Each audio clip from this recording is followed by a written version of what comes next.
महाभारत ऐसा महाकाव्य है जो कि हिंदू धर्म का आधार है। महाभारत महाकाव्य श्री गणेश के हाथों से लिखा गया था। इसे वेद व्यास ने बोला था। महाभारत में कौरव और पांडवों के बीच राज्य प्राप्ति के लिए युद्ध हुआ था। इस युद्ध में कौरवों की तरफ से गुरु श्री द्रोणाचार्य ने भाग लिया था। द्रोणाचार्य के पुत्र अश्वत्थामा ने भी कौरवों की तरफ से युद्ध लड़ा था। अश्वत्थामा एक महान योद्धा था। आज हम आपको महाभारत के अमर योद्धा अश्वत्थामा के बारे में बताएंगे। अश्वत्थामा का जन्म और बचपन। अश्वत्थामा द्रोणाचार्य का पुत्र था। उसका जन्म महाभारत काल में यानी द्वापर युग में हुआ था। द्रोणाचार्य को संतान प्राप्ति नहीं हो रही थी तो वे भटकते भटकते हिमाचल की वादियों में पहुंच गए। वहां पर उन्होंने तेपेश्वर महादेव नामक स्वयंभू शिवलिंग की पूजा अर्चना कर एक पुत्र की प्राप्ति की। कहा जाता है कि अश्वत्थामा भगवान शिव का ही अंश था। अश्वत्थामा के सर पर एक मणि थी जो कि उसे किसी भी राक्षस, असुर, मानव, जानवर, देव के सामने निडर बनाए रखती थी। अश्वत्थामा के सर की मणि उसके जन्म से ही थी। इनकी माता का नाम कृपि था। कृपि और द्रोणाचार्य काफी संघर्षपूर्ण जीवन व्यतीत किया। अश्वत्थामा को दूध भी पीने को नहीं मिलता था। जब उनकी गरीबी चरम सीमा पर पहुंच गई तब द्रोणाचार्य ने हस्तिनापुर जाने का निर्णय लिया। वहां उन्होंने कौरवों और पांडवों को शिक्षा दी। पांडवों और कौरवों के साथ साथ ही उन्होंने अश्वत्थामा को भी शस्त्र और शास्त्र विद्या का ज्ञान दिया। अश्वत्थामा की शिक्षा। अश्वत्थामा महाभारत के महान योद्धाओं में से एक था जो सर्वश्रेष्ठ धनुर्धारी कहलाता था। लेकिन अश्वत्थामा ने ये गलती की कि उन्होंने कौरवों का साथ दिया, क्योंकि उनके पिता द्रोणाचार्य ने भी कौरवों का साथ दिया था। द्रोणाचार्य ने ये सोचकर कौरवों का साथ दिया था कि राज्य से निष्ठा रखते हुए वे राज्य के खिलाफ लड़ नहीं सकते थे। युद्ध के समय उन्हें किसी भी कौरव या अन्य योद्धा की जरूरत नहीं थी। द्रोणाचार्य और अश्वत्थामा ही एक समय पांडवों की सेना पर भारी पड़ रहे थे। तब भगवान श्री कृष्ण को युक्ति आई। उन्होंने सोचा कि क्यों न गुरुदेव को बल से नहीं छल से पराजित किया जाए। महाभारत में अश्वत्थामा भगवान कृष्ण ने युधिष्ठिर से कहा कि आप गुरु द्रोण को कहिए कि अश्वत्थामा युद्ध में मारा गया, जिससे गुरुदेव शोक में डूबकर अपने हथियार त्याग देंगे। युधिष्ठिर ने कहा कि धर्म की रक्षा के लिए मैं गुरुदेव के खिलाफ छल करने के लिए भी तैयार हूँ।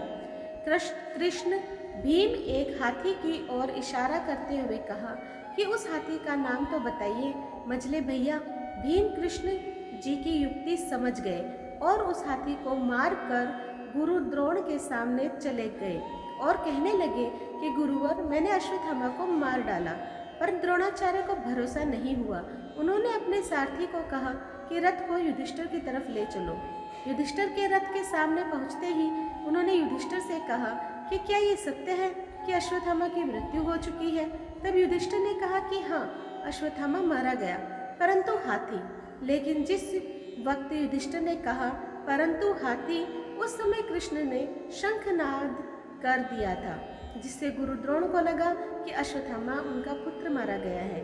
इस तरह युधिष्ठिर के मुंह से झूठ नहीं निकला। ये बात धर्मराज युधिष्ठिर के मुंह से सुनने के बाद द्रोणाचार्य शोक में डूबकर अपने सारे शस्त्र जमीन पर डाल दिए और शोक मनाने लगे। शोक में डूबे हुए द्रोणाचार्य को निहत्था पाकर द्रौपदी के भाई धृष्टद्युम्न ने उनका सर धड़ से अलग कर दिया। पिता की मौत से अश्वत्थामा बहुत गुस्से में था। उसे पांडवों पर बहुत गुस्सा आ रहा था। उसने महाभारत के युद्ध के बाद ठान लिया कि वो पांचों पांडवों को मार डालेगा। वो पांडवों के शिविर तक गया और द्रौपदी के बेटों को पांडव समझकर मार दिया। जब द्रौपदी को ये बात पता चली तो उसने अर्जुन सहित सभी पांडवों को अश्वत्थामा को लाने को कहा।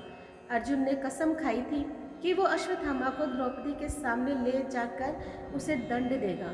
सभी पांडव कृष्ण जी के साथ अश्वत्थामा को लेने गए।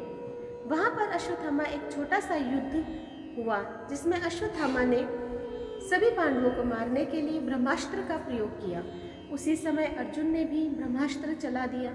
ऋषि मुनियों के समझाने के बाद अर्जुन ने तो अपना ब्रह्मास्त्र वापस ले लिया, लेकिन अश्वत्थामा को ब्रह्मास्त्र वापस लेना नहीं आता था, तो उसने ब्रह्मास्त्र अभिमन्यु की विधवा की कोख में पल रहे बच्चे को मारने के लिए चला दिया।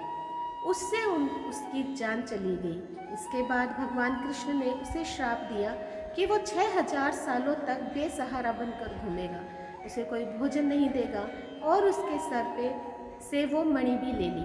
अश्वत्थामा का रहस्य। सूत्रों से पता चलता है कि अश्वत्थामा की आज भी मध्य प्रदेश के कई जंगलों में होने की और देखे जाने की खबर की पुष्टि की गई है। वह उत्तराखंड में ही देखे जा चुके हैं। अश्वत्थामा के होने का पता कुछ ऐसे चलता है कि जंगलों में अश्वत्थामा अपने सर से निकलते हुए खून और दर्द के कारण चिल्लाते हैं। कहते हैं कि अश्वत्थामा आज भी मध्य प्रदेश के बुरहानपुर में उतावली नदी में स्नान करके शिव मंदिर में पूजा करते हैं। वहीं पास में एक पहाड़ों के बीच एक तालाब भी है जो कि कभी सूखता नहीं, फिर चाहे कितनी भी गर्मी क्यों न हो। तो दोस्तों, आज मैंने आप लोगों के सामने महायोद्धा अश्वत्थामा की कहानी बताई। आप लोगों को कैसी लगी मुझे कमेंट बॉक्स में ज़रूर बताइएगा। और जो लोग मेरे चैनल पे आज नए हैं प्लीज़ सब्सक्राइब कर दीजिए, लाइक कीजिए और शेयर कीजिए अपने दोस्तों और परिवार में, और इसी तरह मेरा सहयोग करते रहें। धन्यवाद।